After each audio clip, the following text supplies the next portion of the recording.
Salut tout le monde, c'est Raito, on se retrouve pour la review du chapitre 12 de Boruto to Blue Vortex. Wow, quel chapitre, juste, voilà, Boruto to Blue Vortex, c'est excellent, mais quelle suite.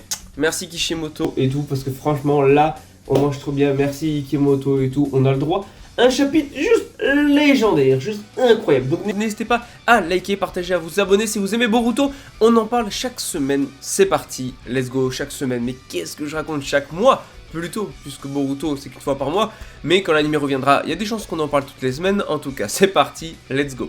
Donc, on commence, Boruto arrive déjà, trop stylé, tout ça. Il a sauvé Mawari de Jura, il a sauvé Sarada de Hidari. Bref, ce beau gosse, il arrive, il pose les bases, il est stylé, il sauve tout le monde. Un héros, voilà, littéralement, encore une fois. J'adore, beaucoup trop stylé et tout. Et en gros, il est en mode Konohamaru Sensei, prenez soin de Himawari. Alors, Konohamaru, au début, et ça que j'aime bien, c'est qu'au début, il va être en mode mais Boruto, vu ta situation actuelle, comment tu peux te balader comme ça et tout. Mais en fait, quand il voit que Sarada, Sumire et tout le traite pas comme vraiment quelqu'un d'indésirable, et qu'en plus de ça, il a sauvé Himawari, il a sauvé Sarada. Bon, voilà, Konohamaru va pas avoir d'autre choix que de suivre ce que dit Boruto. Alors, de son point de vue, c'est Kawaki, tu vois, dans sa tête, puisque ils ont été inversés tous les deux. Donc, c'est comme si, ouais, c'était le gars qui a essayé de tuer le fils du Hokage. Et donc là, Konohamaru va être assez intelligent parce qu'il va quand même aider Boruto, il va quand même protéger Boruto, il va quand même combattre aux côtés de Boruto. Enfin, combattre, c'est un bien grand mot, hein. Konohamaru dans Boruto, soyez honnête, il sert à rien. Mais il y a un début semblant de quelque chose. Et donc du coup, Hidari qui va attaquer Boruto, Boruto qui se protège avec le katana et qui va le repousser directement. Non, vraiment, des scènes juste super cool et tout. Pareil, on a Delta Kawaki qui eux sont toujours dans les airs en train de voir que déjà... Boruto il allait tellement vite que voilà, ils se rendent compte qu'il a sûrement utilisé un ninjutsu spatio-temporel parce que il a été super rapide en fait. Et pareil, en fait Jurai se retrouve tout seul posé au milieu de rien du tout. Et donc ils sont en mode mais qu'est-ce qu'il fout poser là comme ça, arrogant. Voilà, et donc du coup on a l'unité sensorielle qui va expliquer un peu la situation, le fait que l'équipe 10 elle est partie avec les blessés vers la nouvelle ville, et que d'un autre côté on a Himawari qui elle a été réunie avec Sarada et Konohamaru, donc je pense que Kaoki va faire le lien, le fait que ce soit Boruto qui l'a sauvé, et donc même ils ont détecté la position de Boruto là-bas, et donc Jura qui est là posé. Donc Delta va rester du côté de Jura, par contre Kawaki lui forcément il va aller du côté de Boruto, où justement on a Boruto qui déjà vient d'apprendre qu'effectivement la cible de Hidari c'est bien Sarada, et Mawari lui confirme ça, et donc forcément Sarada elle est pas bête, elle a compris qu'il y avait un lien entre le fait qu'il compte le dévorer et le fait que du coup son père est devenu un arbre, voilà, sachant que les deux ont plus ou moins un chakra similaire. Donc la situation est que effectivement oui, il y a un lien, il y a un fort lien. Maintenant après Boruto a pas non plus tous les aboutissants, mais tout ce qu'ils peuvent faire pour l'instant c'est tenter de le neutraliser, puisqu'effectivement il a une partie du chakra de Sasuke Hidari. Donc là Boruto qui est en mode ok, concentrez-vous Konohamaru Sensei, parce que là sinon vous êtes mort, voilà, vous allez vous faire tuer dans la seconde. Pareil, il demande au gars de l'unité, enfin au gars assez random là à côté, de vérifier en fait les traces de chakra pour détecter les traces d'ongles, histoire du coup de pouvoir savoir d'où il arrive à sortir. Et là d'un coup, plein de traces d'ongles autour de Boruto, Sarada et tout. Et donc Boruto va en fait essayer d'en éliminer le plus possible pour que Sarada reste en retrait, histoire que... elle se fasse pas avoir, puisque bien sûr Hidari en a après elle, c'est la cible. Donc forcément, Sarada elle va quand même elle va se défendre contre ceux qui vont l'attaquer. Sauf que le problème c'est qu'ils peuvent sortir de n'importe où. Et donc tu as Hidari qui va sortir carrément. Alors Boruto de manière très stylée va en défoncer plusieurs, mais il y a Hidari qui va sortir en fait justement d'un des mini Jubi.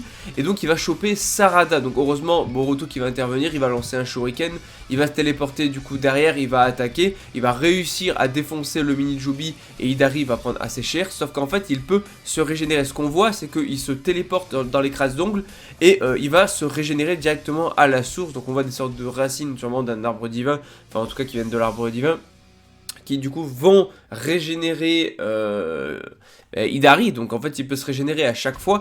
Donc le but c'est de l'empêcher d'aller dans les crasses d'ongles pour pas se téléporter, pour l'empêcher de se régénérer et l'éliminer avant ça. Et en fait Boruto, la seule solution pour lui c'est d'utiliser Uzuiko, la fameuse technique, et à puissance maximale pour le tuer en un coup. Ça c'est très intéressant, ça veut dire encore une fois qu'il n'a pas de limite à l'utilisation de ce pouvoir, parce que finalement il va le faire. Sauf que il y a des bases qui sont posées et le pouvoir de base est ultra cheaté, mais il y a quand même des inconvénients. Et c'est ça qui est cool, c'est qu'on pose des bases là-dessus. Alors oui, c'est ultra puissant, une fois que tu te fais avoir, bah t'es foutu, le code s'est fait toucher une fois, il a pris tellement cher, voilà, j'ai envie de dire. À partir de là, maintenant c'est une technique genre surpuissante. Mais il fallait poser des conditions, poser des limites à l'utilisation de cette technique qui utilise quand même la rotation et la rotation de la Terre. Je veux dire, à partir de là, voilà, il va en fait utiliser le chakra de la planète directement. Et c'est une technique qui normalement devrait pouvoir le battre. Sauf que voilà, il faut utiliser. Enfin, la puissance en fait apparemment de ce qu'il nous dit de Uzuiko est infinie. Donc il peut toujours la développer plus. Sauf qu'il y a des conditions, il doit puiser dans le chakra de la planète avec ses 2 pieds implantés dans le sol.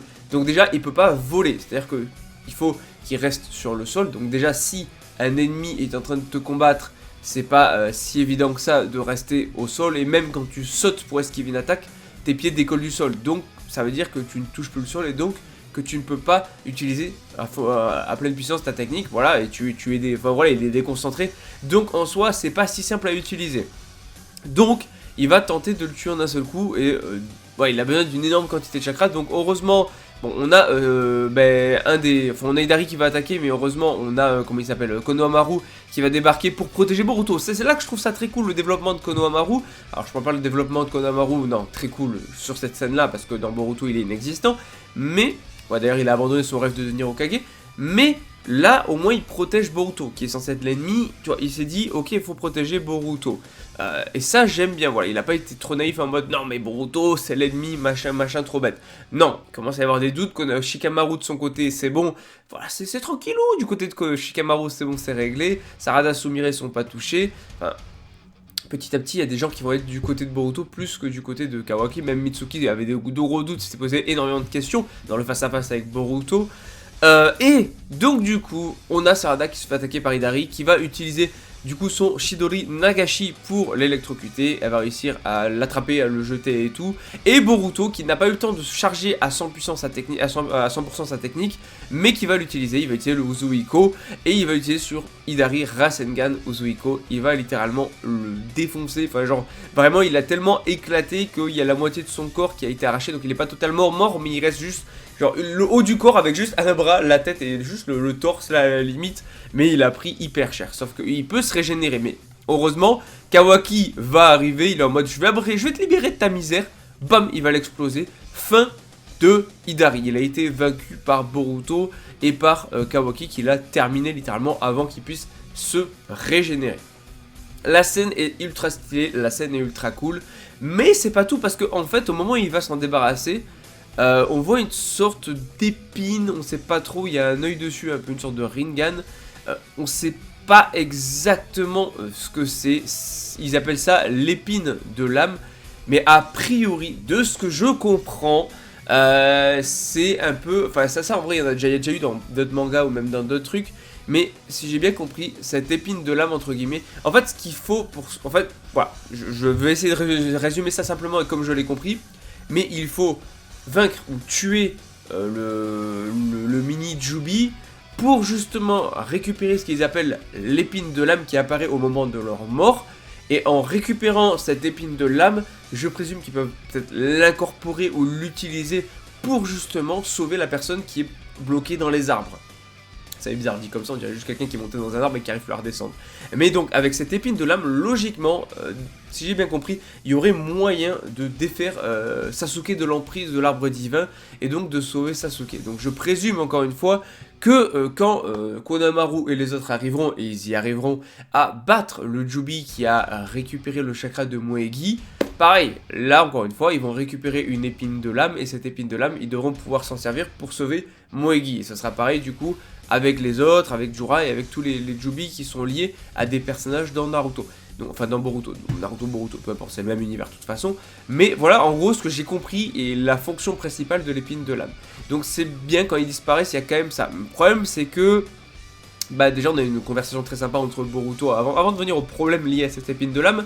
On a une petite confrontation vite fait entre Konohamaru, entre Kawaki, j'ai bugué, et Boruto, où justement, petite confrontation en mode explique qu'est-ce que c'est et tout.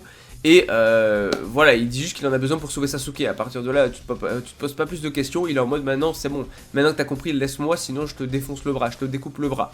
Boruto, il déconne pas, il déconne zéro. Il rigole pas, il rigole pas. Et là, bam, d'un coup, il se fait tirer dessus par Jura de super loin. Delta, bon, qui a pas trop eu le temps de faire quelque chose, qui a pensé pas qu'il pouvait l'atteindre à une telle distance. Boruto, qui se fait tirer dessus, qui tombe. Pareil, Sarada qui veut essayer de récupérer l'épine de l'âme parce qu'elle a entendu Boruto dire que ça pouvait sauver son maître, donc Sasuke. Donc elle va tenter de l'arrêter, elle se prend un tir dans le bras. Sauf qu'en fait, cette épine de l'âme peut bouger d'elle-même, ou bien c'est Jura qui arrive à la récupérer, à la tirer vers lui, je sais pas trop. Mais en tout cas, Jura l'a récupérée. Ce qui fait qu'ils pourront pas sauver Sasuke tout de suite. Ça aurait été trop simple s'ils pouvaient sauver Sasuke là maintenant et tout. Ça aurait été, voilà, c'est que le début. Mais voilà, le fait que Boruto soit au courant de l'épine de l'âme, parce que lui aussi l'appelle l'épine de l'âme, sachant que c'est Kashin Koji, j'ai pas précisé, qui a donné ces informations là et qui détient les infos, puisque oui, Boruto va discuter avec Kashin Koji, et je trouve ça très cool de voir un petit peu ce duo là. Reste à savoir à quel moment ils se sont rencontrés, dans quelles circonstances. Mais finalement, Jura a un peu changé ses plans. Son objectif, c'est de faire en sorte que Kawaki soit le seul qui servira de nourriture à Joby. Par contre, il veut éliminer Boruto Otsutsuki, puisque ça peut être un danger vu qu'il est au courant de l'épine de l'âme. Maintenant, est-ce que Hidari peut être régénéré, ressuscité à partir de cette épine de l'âme? C'est possible, je présume, je sais pas, on n'a pas plus d'infos, mais si Jura l'a récupéré, soit c'est pour pas qu'il puisse sauver Sasuke, soit c'est parce qu'il peut s'en servir pour... Ou alors peut-être le manger. Rappelez-vous, à l'époque, on avait Momochiki qui avait mangé l'autre Totsuki, donc en vrai, peut-être qu'il peut, vu maintenant que soit il peut régénérer Hidari, soit peut-être il peut le manger pour lui-même gagner en puissance et obtenir le chakra de Sasuke et donc de Hidari. Donc dans ces cas-là, il faudra battre Jura pour récupérer de nouveau l'épine de l'âme pour sauver Sasuke. Je sais pas, là je pars un peu dans les théories, tout ça, mais j'ai trouvé le chapitre vraiment super intéressant, vraiment trop cool. J'ai surkiffé. Enfin, il se passe plein de choses, il y a de l'action et tout, c'est fun, c'est cool, on apprend des choses. Non, vraiment, j'ai adoré, même les combats, enfin l'émotion elle est là, tu vois, et ça c'est juste top. Donc voilà, on l'oublie pas, en tout cas, Naruto Boruto, c'est la vie.